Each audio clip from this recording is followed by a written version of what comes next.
Hey y'all, Nakia Shea here, and welcome to my channel. Thank you for visiting me in this tiny little portion of the internet that I'm taking up. This is a new channel for me that I'm just starting, and my goal for this channel is to attract like minded individuals who are intentional about living a Christ centered life. None of us are perfect, right? We know this. But I want to build a community of people that are willing to support one another as we're all just trying to grow in obedience to Christ and, quite frankly, just survive this planet because it's crazy out here. Okay. So that's what this channel is for. So come on in, come on in, come on in, y'all. Sit down and spell. And we're just going to have a little chat today, a little Bible study. So, this study is for my single soldiers out there that have been in the trenches. Okay, I don't know. Maybe I'm the only one that feels like dating is like a war zone. Unnecessarily so sometimes. But I have definitely taken some L's. Okay. And quite frankly, I really thought that I would be married by now. Like, I just didn't expect in my, as a child, that I would be where I am today and not married. And so, with that being said, there's a lot of emotions that have come from that over the years. I've been angry, I've been bitter, I've been jaded, sad, salty, all the things. And I think now I have become more at peace with it. And I find myself praying less about finding a husband, but more about what I'm supposed to be doing in this singledom. And not because I don't want one. It's not that. It's just I feel like I have spent a lot of energy on trying to get married, trying to get married, trying to get married. And I don't know that that's necessarily what I need to be doing all the time. There's a balance, right? And so I want to take less focus off of the husband and more be a little more kingdom focused. Like, okay, God, what should I actually be doing with this time? And when I prayed that, he definitely gave me a very clear message, which was, don't wait on me. And I was like, oh? What do you mean don't wait on you? Like, that's what everybody tells you to do. You wait on God. He's going to send you your husband. He's going to send your wife. Like, that's what you're supposed to do. You're supposed to wait on God. But God very clearly said to me, don't wait on me. So I said, okay, I think I need a little more context for this message. So I decided to study my Bible more. And specifically, I said, okay, I'm going to study some biblical characters and biblical relationships in the Bible, some biblical marriages, and kind of see what their process was, how their marriages came about, and maybe I can get a little more clarity on this message that I got of don't wait on me. And because God is good and he was always going to make things clear, he definitely did. And what I came across was the study of Ruth answered that question for me. Everybody's favorite story, right? Ruth and Boaz. Every woman's like, I'm Ruth, I want my Boaz, I'm praying for my Boaz. But when you get down to the story of it, it's like, oh, this is different. So today we're going to talk about how Ruth bagged Boaz. So get your Bibles and let's get into it. Okay, so a little preface. In this story, the beginning of the story, basically, there was a famine in the land of Bethlehem in Judah. Okay, you had a man named Elimelech and his wife Naomi, and they had two sons, Mahlon and Chilion. So what happened is during the famine, they decided to move to Moab. So when they moved to Moab, not long after, the two sons took on two wives, Orpah and Ruth. Well, after some time of living in Moab, Naomi's husband Elimelech died. Then after a little more time, her two sons also died. So then Naomi was left with her two daughters-in-law, Ruth and Orpah. So that is where we're picking up this story in Ruth chapter 1, verse 6. When Naomi heard in Moab that the Lord had come to the aid of his people by providing food for them, she and her daughters-in-law prepared to return home from there. With her two daughters-in-law, she left the place where she had been living and set out on the road that would take them back to the land of Judah. Then Naomi said to her daughters-in-law, go back, each of you, to your mother's home. May the Lord show you kindness as you have shown kindness to your dead husbands and to me. May the Lord grant that each of you will find rest in the home of another husband. Then she kissed them goodbye, and they wept aloud and said to her, "We will go back with you to your people." So I wanted to stop here because to me, their reaction to Naomi telling them to go back to their family says a lot about Naomi, right? And even Elimelech and their husbands, even possibly, because they didn't want to go. They were in their homeland, okay, which is saying a lot because Naomi was a foreigner to the Moabites. But they were okay with returning with Naomi to Bethlehem and Judah to then be foreigners there because they didn't actually want to leave her. And so I think that said a lot about Naomi and her character because they cried and wept about it. They weren't pleased. Moving forward. But Naomi said, "Return home, my daughters. Why would you come with me? Am I going to have any more sons who could become your husbands? Return home, my daughters. I am too old to have another husband. Even if I thought there was still hope for me, even if I had a husband tonight and then gave birth to sons, would you wait until they grew up? Would you remain unmarried for them? No, my daughters, it is more bitter for me than for you because the Lord's hand has turned against me." So listen, Naomi was bitter. She was not in a good headspace. And she is really, really, really trying to talk Orpah and Ruth into going home. Okay, go back to your families so you can get another husband. Okay, I don't have nothing for you. Okay, I'm old. Okay, my ovaries is dried up. I'm crusty. I ain't got no man. I don't have no husband for you. Even if I got one tomorrow, what, you gonna wait for me to get pregnant? And you gonna stay unmarried so you can marry them? Like, no, that's this is not a feasible plan. Okay, go back home to your family so that you can get some husbands because that was the goal here. Okay, get a husband. So in order to do that, you need to leave me. Okay. At this, they wept aloud again. Then Orpah kissed her mother-in-law goodbye, but Ruth clung to her. So baby Orpah said, "You know what? You right, sis, I'm out. Ruth, I love you. Naomi, I love you, but I'm gonna take it to the house because, like you said, I need to find me a man. And my odds are probably better with my family. So you're right, I'm out." However, Ruth did not feel that way. "Look," said Naomi, "your sister-in-law is going back to her people and her gods. Go back with her." I want to pause here and note in this verse. So Naomi is basically saying not only is she going back to her people, she's also going back to her gods. Because I understand that when you came over here, you left your people and your God. Okay? Go back to them. Naomi was like, "Go do you, Bookie." Okay?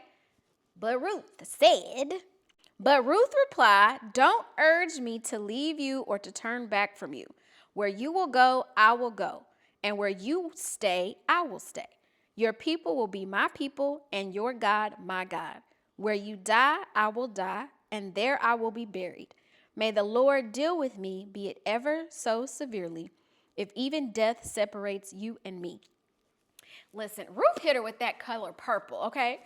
Nothing but death can keep me from it. That's what she basically said to Naomi, okay? She wasn't playing about it. She wasn't going. This was quite the declaration from Ruth because she understood the seriousness of the situation. You had 3 women by themselves with zero coverage of any man, which was a dangerous state to be in, especially in this time. Orpah bounced. She said, "I'm gone. I'm about to go find my husband." But Ruth was like, no.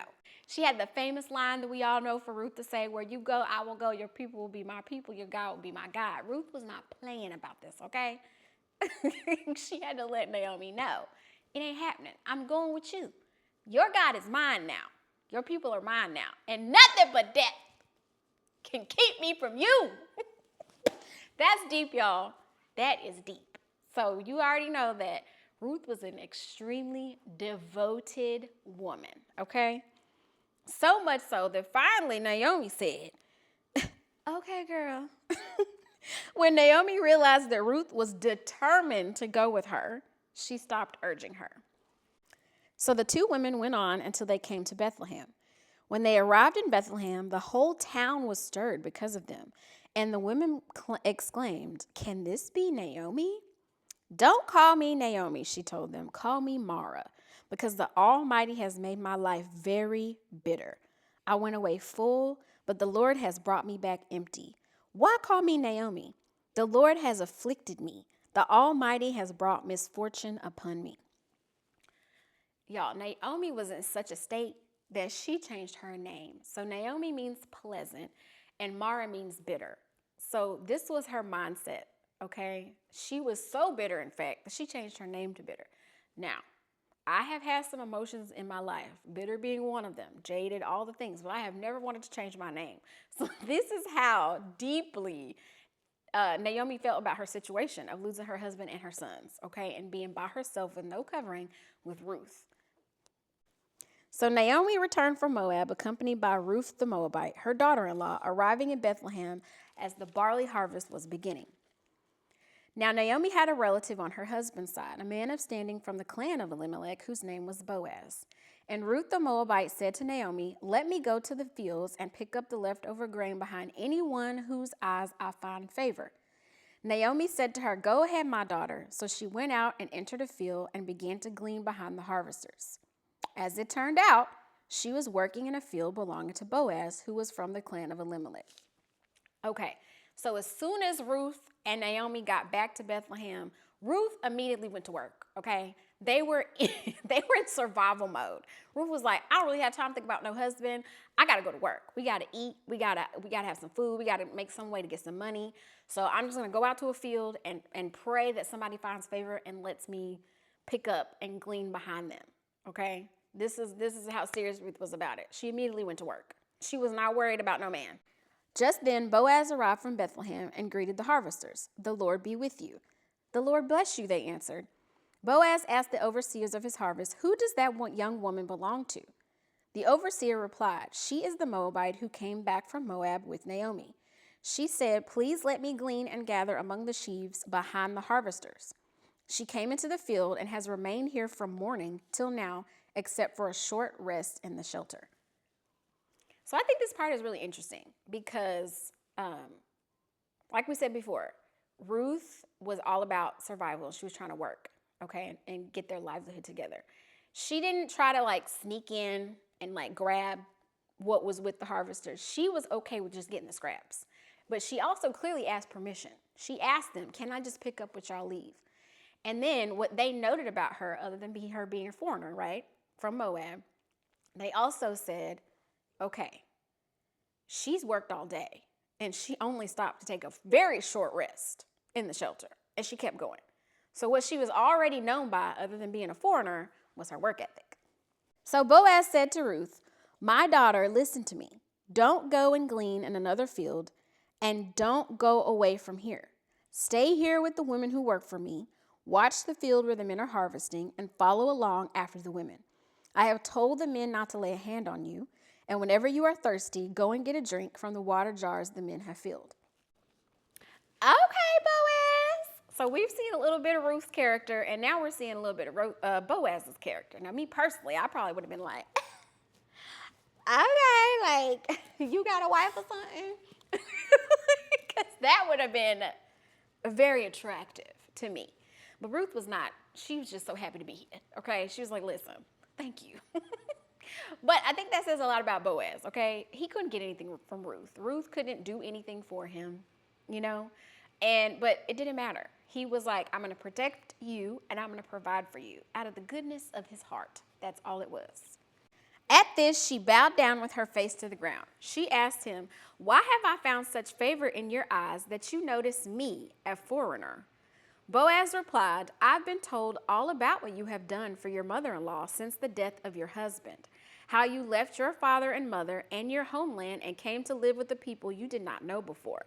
May the Lord repay you for what you have done. May you be richly rewarded by the Lord, the God of Israel, under whose wings you have come to take refuge." So Boaz, he's heard about Ruth. He knows a little bit about her, where she came from, and he understands the type of commitment that Ruth made by just leaving her homeland and staying with Naomi. And he also knows she's a hard worker. So, he'd been asking around and he got some information. And because of Ruth's character, he was like, "Oh, I want to make sure that I continue to help you. And I want the Lord to continue to bless you." So again, Boaz was that dude. "May I continue to find favor in your eyes, my Lord," she said. "You have put me at ease by speaking kindly to your servant, though I do not have the standing of one of your servants." So again, Ruth is real humble out here, okay? She's like, I understand what this means because as a foreigner, She probably wasn't always treated the best. Okay, we know a little bit about that. And she was like, I don't even deserve to be one of your servants. So just the fact that you are letting me be here and glean this harvest with your workers, okay, to take home for me. Like, I'm not benefiting you from this. Now remember, these people worked for him. She didn't work for him, okay? What she took off was not benefiting Boaz. He couldn't sell what Ruth was taking. Ruth was getting paid by what she was picking up. So let's just keep thinking about what this actually meant for Boaz. He was actually losing out on some money by Ruth taking his harvest. This was a big deal. I don't want to overlook what Boaz is really doing here. That's basically letting somebody come and work for you and they're taking your profit off. Okay? So Ruth also understood that and was like, I don't even deserve to be one of your servants. Thank you.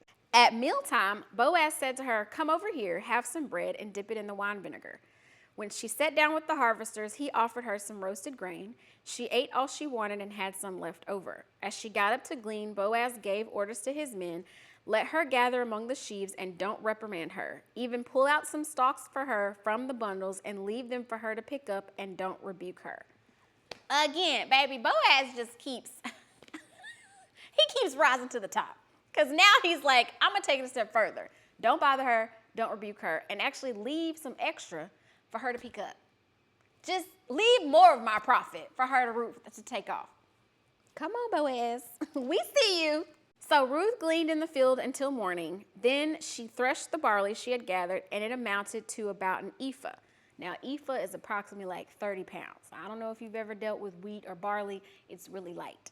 So to get 30 pounds of some barley, that was a lot of barley, okay? She racked up. She carried it back to town, and her mother-in-law saw how much she had gathered. Ruth also brought out and gave her what she had left over after she had eaten enough. Her mother-in-law asked her, where did you glean today? Where did you work? Blessed be the man who took notice of you. Then Ruth told her mother-in-law about the one at whose place she had been working. The name of the man I work with today is Boaz, she said. The Lord bless him, Naomi said to her daughter-in-law. He has not stopped showing his kindness to the living and the dead. She added, that man is our close relative. He is one of our guardian redeemers. Okay, so a guardian redeemer back then was somebody in a particular family, and usually they had to have some type of financial standing, also be of good standing within the community.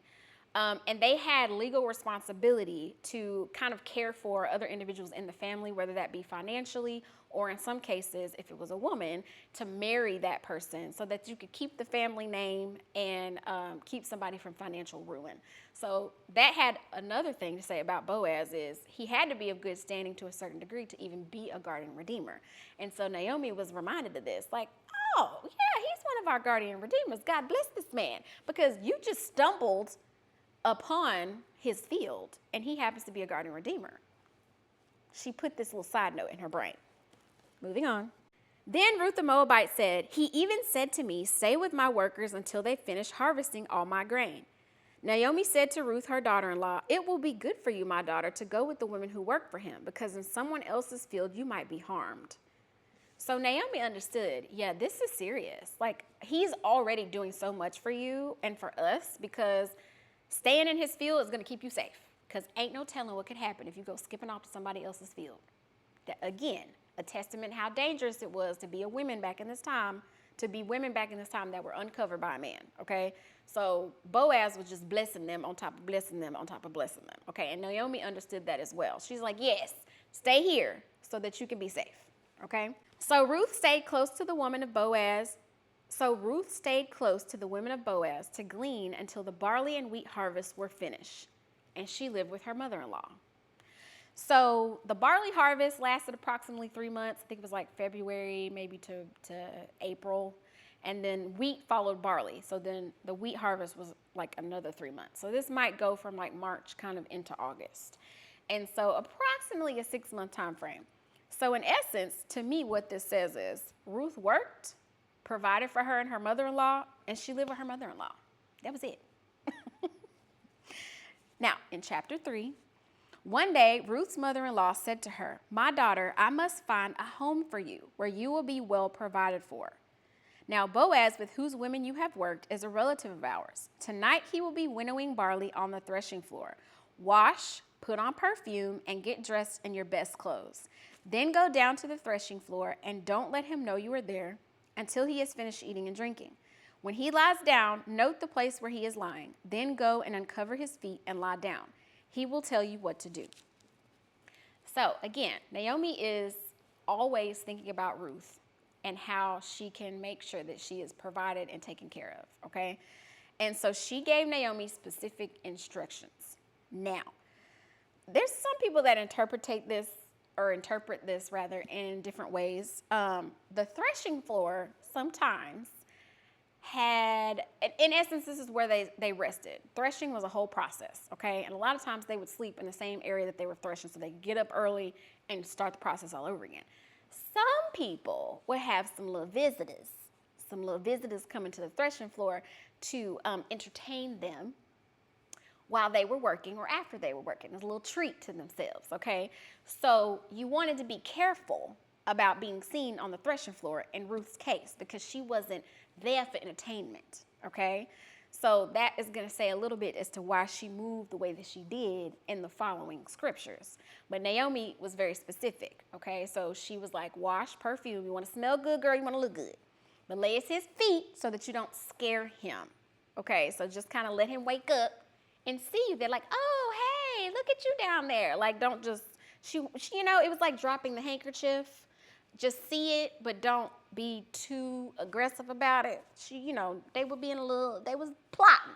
Naomi was being a little sneaky about it.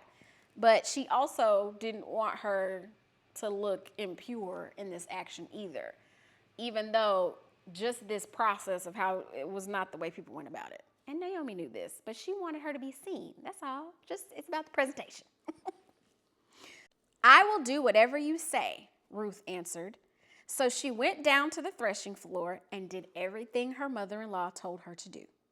When Boaz had finished eating and drinking and was good spirits, he went over to lie down at the far end of the grain pile. Ruth approached quietly, uncovered his feet, and lay down. In the middle of the night, something startled the man. He turned, and there was a woman lying at his feet. Who are you? He asked. I am your servant Ruth, she said.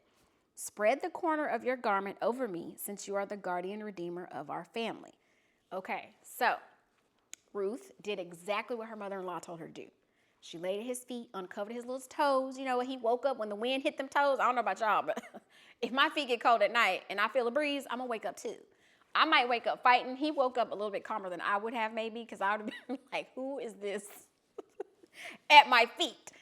But basically, the process worked, and she immediately was just like, can you cover me? You're our guardian redeemer. And she asked, in essence, a favor of him. The Lord bless you, my daughter, he replied. This kindness is greater than that which you showed earlier. You have not run after the younger men, whether rich or poor. And now, my daughter, don't be afraid. I will do for you all you ask. All the people of my town know that you are a woman of noble character. Although it is true that I'm a guardian redeemer of our family, there is another who is more closely related than I. Stay here for the night, and in the morning, if he wants to do his duty as your guardian redeemer, good. Let him redeem you. But if he is not willing, as surely as the Lord lives, I will do it. Lie here until morning. Okay, so let's just talk about this. Now, we all know that sometimes when a woman gets in dire straits, she immediately tries to seek out a man to solve her problems. There has been some examples of that here recently in our day and age where we've heard stories of how women immediately run to another man, and that doesn't always result in positive outcomes. But one thing I can appreciate about Ruth is that's not what she did. Now, Orpah, she went and tried to find her a man to solve her problems. Now, I ain't going to be mad at Orpah. I ain't going to say that's, do you, boo. You had to do, Orpah did what she thought was best for her. But that is not what Ruth did. She could have, but she didn't. She worked for herself and her mother-in-law. And she was known around town of noble character, okay? Boaz saw this. Then she came to Boaz as a guardian redeemer. She could have probably gotten a younger husband, which is something that he recognized. She could have went after some money. She had all kind of options, I guess, that she could have done instead of going after Boaz, who was much older than her. But he was like, you had all these things that you could have done, but you still went about this even in a noble and humble and gracious way. And he took note of that. So again, I think this paragraph says a lot about Ruth and a lot about Boaz. Okay. Then Boaz is like, even so, there's a guardian redeemer that's closer as a relative than me. So he was still about going through the proper process and channels to do this correctly. And I think that is interesting to note. Both of them were like, I'm going to go about this properly, in decency and in order. Okay? So she lay at his feet until morning, but got up before anyone could be recognized and said, no one must know that a woman came to the threshing floor. That's a little bit what I was talking about earlier. Not to say Boaz did, but a lot of people would have some visitors come and entertain them. And she didn't want to be seen as one of those visitors, okay? She wanted to keep her integrity, and she wanted to keep Boaz's integrity. He also said, bring me the shawl you are wearing and hold it out. When she did so, he poured into it 6 measures of barley and placed the bundle on her. Then he went back to town. When Ruth came to her mother-in-law, Naomi asked, how did it go, my daughter? Then she told her everything Boaz had done for her and added, he gave me these 6 measures of barley, saying, don't go back to your mother-in-law empty-handed. Then Naomi said, wait, my daughter, until you find out what happens, for the man will not rest until the matter is settled today. So again, Boaz just keeps impressing us. He still didn't even let her leave without some barley. He's like, he was very southern in his ways. Don't ever come to nobody's house without bringing nothing, okay? And don't leave without helping them clean. And Boaz was like, even though you came to me and did me a favor to ask me for a favor, I'm going to do everything I can to help you, and I'm going to send you home with something. That's a man right there, y'all. That's a man. Okay, moving on. Meanwhile, Boaz went up to the town gate and sat down there just as the guardian redeemer he had mentioned came along. Boaz said, come over here, my friend, and sit down. So he went over and sat down. Boaz took 10 of the elders of the town and said, sit here, and they did so. Then he said to the guardian redeemer, Naomi, who has come back from Moab, is selling the piece of land that belonged to our relative Elimelech. I thought I should bring the matter to your attention and suggest that you buy it in the presence of these seated here and in the presence of the elders of my people. If you will redeem it, do so. But if you will not, tell me so I will know. For no one has the right to do it except you, and I am next in line. I will redeem it, he said. Then Boaz said, on the day you buy the land from Naomi, you also require Ruth the Moabite, the dead man's widow, in order to maintain the name of the dead with his property. At this, the guardian redeemer said, then I cannot redeem it because I might endanger my own estate. You redeem it yourself. I cannot do it. So let me tell you something. At first, so Boaz was very, he was intentional and he had a plan for how he was going to share this information. He gave it to him in pieces. He's like, hey, your guardian redeemer, Naomi, Elimelech, your great cousin or whatever, first cousin, third cousin, twice removed. Well, his wife, he's dead, and she's about to lose her land. And so he was like, oh, I'll buy it. I'll buy it. But Boaz already let him know, if you don't want to do it, tell me, because I'm next. But you're first, so I'm going to ask you. Oh, boy agreed. Then Boaz said, okay, well, when you get that land, you get Ruth. Elimelech's daughter-in-law, well, you get her too. So you can do that and preserve the dead. So you get to handle both of them. Oh, boy said, get somebody else to do it. I was with you until you said Ruth. Now, I don't know what his situation was at home, but somebody wasn't going to be happy. Either it was because she was a Moabite, whatever. We can make assumptions. We don't know. I'm going to assume it was because she was a Moabite and a foreigner. And not everybody was about that there. Okay. And he was like, she might mess up my money. She going to mess up my estate. Again, a testament to Boaz's character, because it's obvious that what he was doing for her could make him look bad in a lot of ways. Because this guy said, get somebody else to do it. It's not going to be me. Now, in earlier times in Israel, for the redemption and transfer of property to become final, one party took off his sandal and gave it to the other. This was the method of legalizing transactions in Israel. So the guardian redeemer said to Boaz, "Buy it yourself." And he removed his sandal. Then Boaz announced to the elders and all the people, "Today you are witnesses that I have bought from Naomi all the property of Elimelech, Kilion, and Mahlon. I have also acquired Ruth the Moabite, Mahlon's widow, as my wife, in order to maintain the name of the dead with his property, so that his name will not disappear from among his family or from his hometown. Today you are witnesses."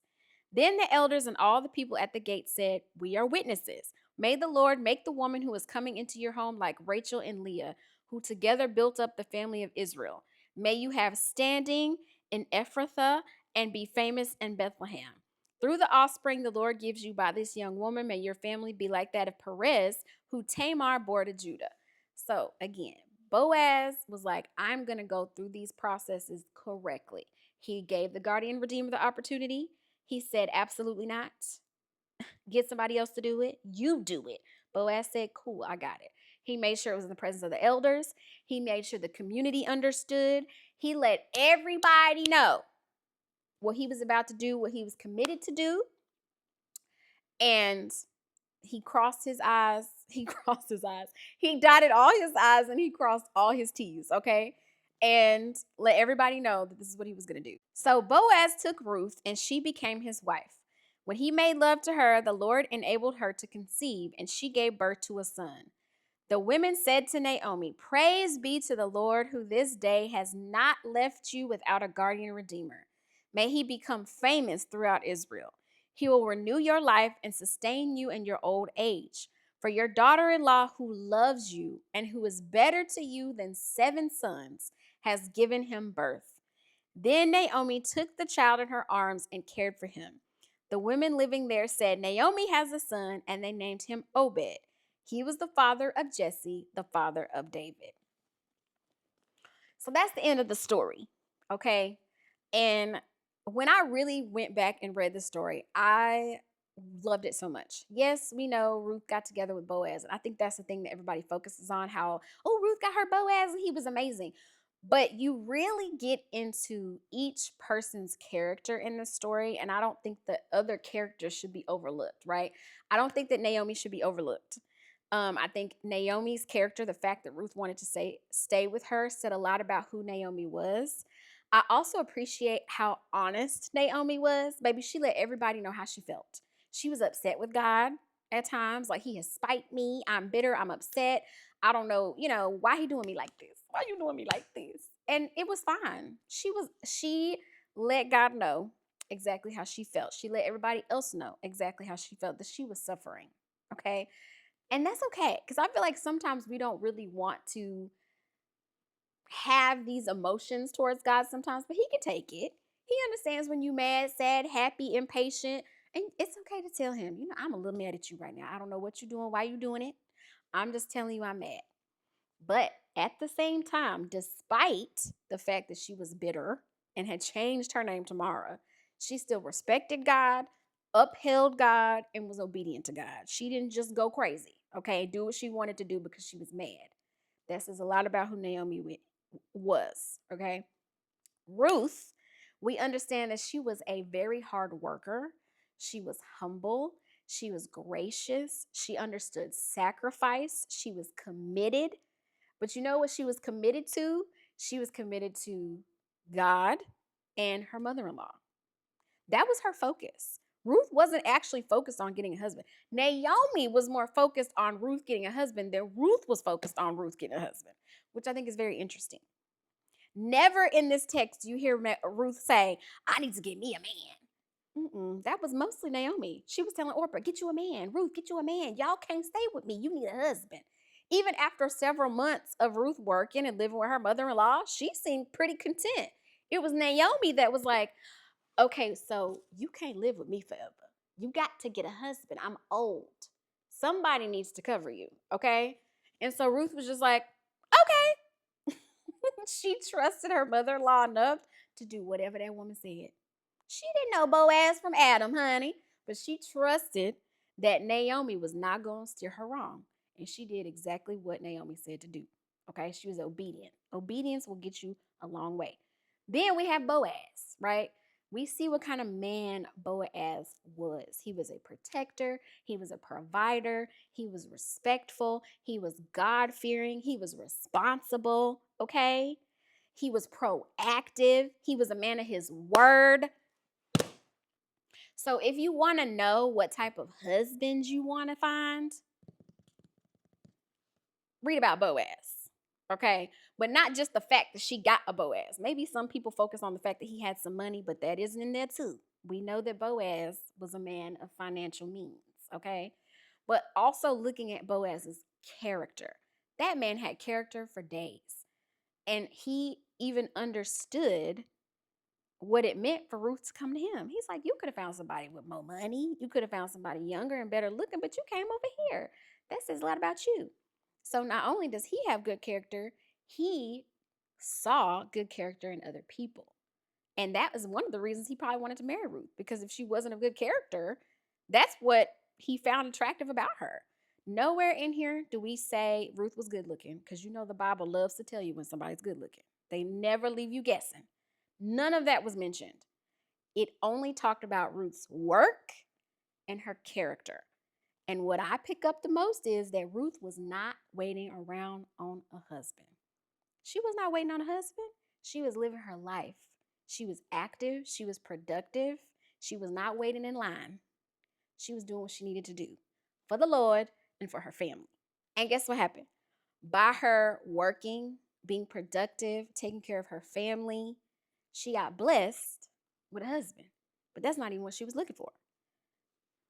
So I think when God said to me, stop waiting on me, that's really what he meant. It doesn't mean that you shouldn't desire a husband. It doesn't mean that you shouldn't pray to God for a husband. All of those things are okay. But while you are praying for a husband, be productive, be active in the kingdom, take care of your family, work, serve in the church. You know what I'm saying? Bless other people, be of good, noble character. Let people know you by your work, by your character, not just the fact that you out here looking, okay? Because baby, Orpah dipped. Do we know if Orpah ever found a husband? We don't know. Maybe she did. Maybe she found her a rich husband and lived her best life. But guess who don't have a book in the Bible? Orpah. Be like Ruth. So, don't wait on God. You don't have to wait on God.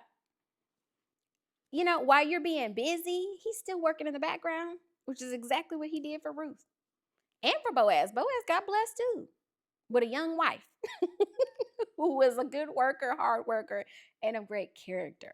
So I think ultimately that is what God was trying to say to me when I gathered the message from him not to wait on him. In essence, I know you want a husband. I know that. But don't sit here and be inactive and be impatient. Work in the Lord. Be obedient in the kingdom. And that actually, in and of itself, sustained Ruth just fine. I think she was fine before all that. Of course, she got blessed by being with Boaz and a good man.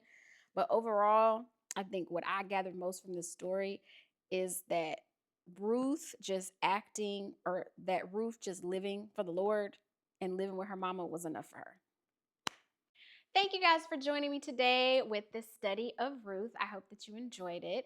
If something resonated with you from this story, please leave a comment below. Also, I would like to hear from you guys if you feel like that God kind of gave you a specific message for what you needed to do during this single time in your life. I would love to hear about that as well. So leave that comment below. Until next time, I hope you guys have a blessed day. Keep it cute and keep it holy. Bye.